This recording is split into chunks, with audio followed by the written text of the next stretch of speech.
2. It is a long road that has no turning. Irish proverb.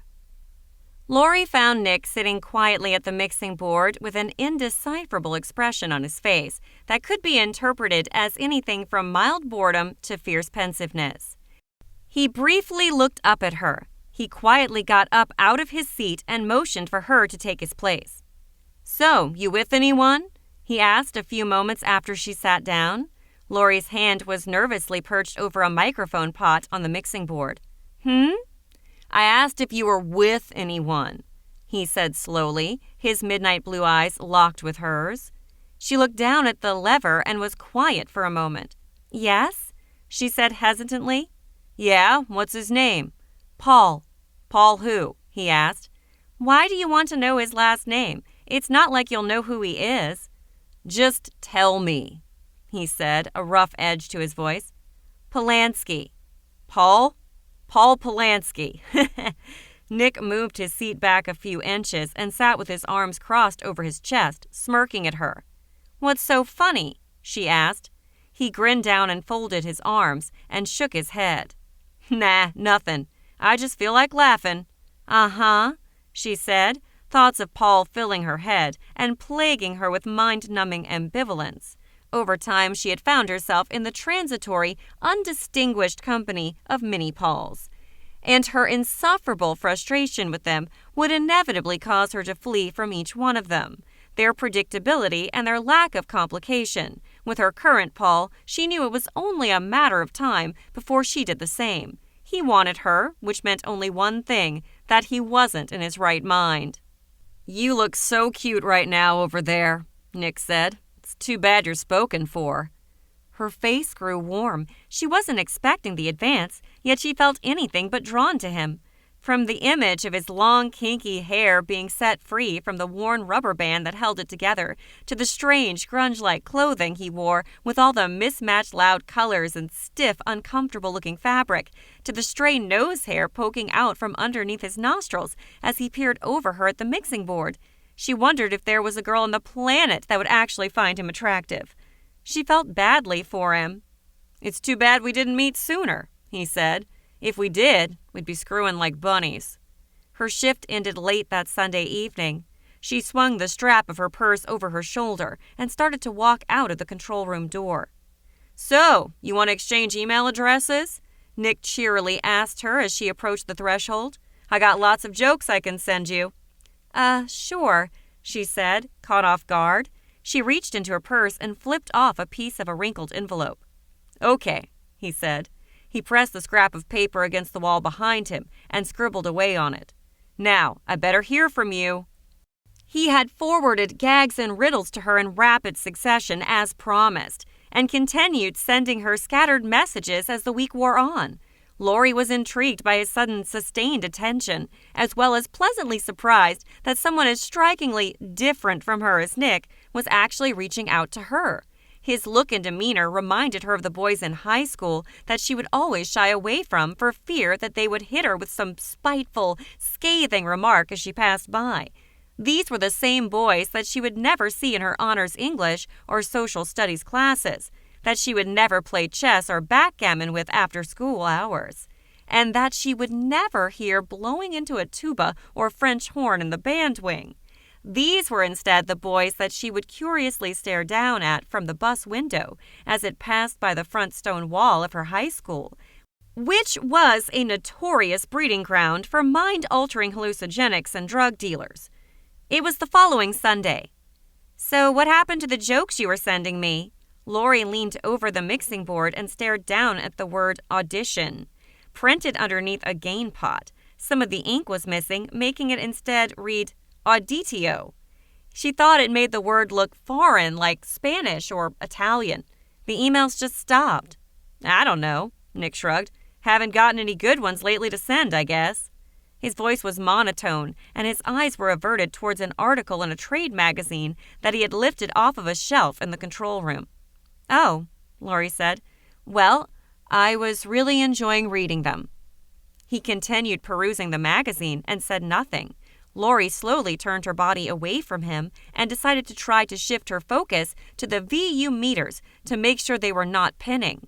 She watched Nick curiously out of the corner of her eye, wondering what could be so interesting to him as to completely shut her out. "What are you reading?" she asked quietly. He was silent. "Nick?" She thought maybe he did not hear her. "Nick!" she said loudly enough to give herself a jolt. He remained motionless, merely flipping a page and continuing to read. "What?"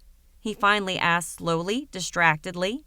He looked up at a small digital clock that sat above Laurie's head and said, "Hey, are you ready for the break? It's coming up in a minute." "Oh, yeah," Laurie said, trying to force her attention away from him. "I think so." She pushed some buttons on a nearby computer and lined up a series of commercials for firing. An hour or so of silence passed by, during which Nick continued to read, bewitched by the contents of his magazine. Almost unbearable stretches of boredom plagued Laurie in between commercial breaks.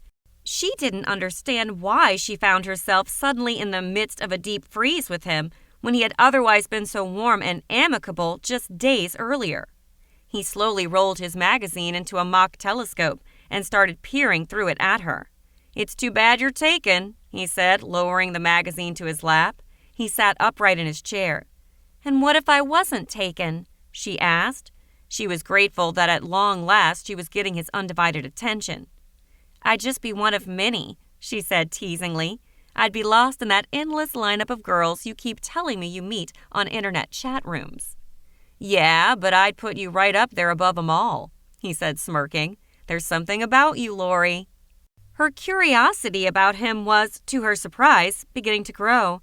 He was unusually confident for someone with this kind of rough-and-tumbled looks, subtly marred as they were by a small circle of shallow pockmarks on his right cheek and a slightly bulbous nose, diminishing the size of his football-shaped eyes.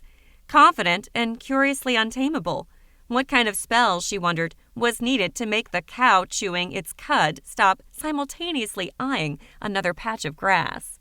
"We should do cybersex sometime," he said, making a ring of keys dance around his finger. "Email me." From Sirius Schmendrick 4428 at AOL.com. Subject: Horse Fetish. To Laurie Solomon 6697 at Yahoo.com. I'm in a weird, suspicious, introspective, and potentially psychotic mood. Hopefully I can turn this into something productive. But at this point, I'm pessimistic. I spent most of this afternoon reading the Tao Te Ching and searching for some sort of inner meaning, and I must admit that I'm making headway. But despite what I've read, like, the sage does not act, therefore he does not fail, he does not grasp, therefore he does not lose, I feel like acting and grasping and basically punching someone in the face. I guess I'm just not cut out to be a sage. But if I play my cards right, I'm hoping that I can still get a government job eventually. Do all government positions require a drug test? I've got 2 separate resumes done now. One is geared towards my human services experience, and the other highlights my BA in English and semi-extensive writing credentials. Basically, my writing credentials are my nomination for the University Poetry Prize when I was in school. I picked up my resumes and a bunch of other job hunting materials last Friday. So far, the only significant place I've sent my resumes is the upper shelf of my kitchen cabinet, so I don't accidentally spill beer and Jack Daniels all over them. Rutherford.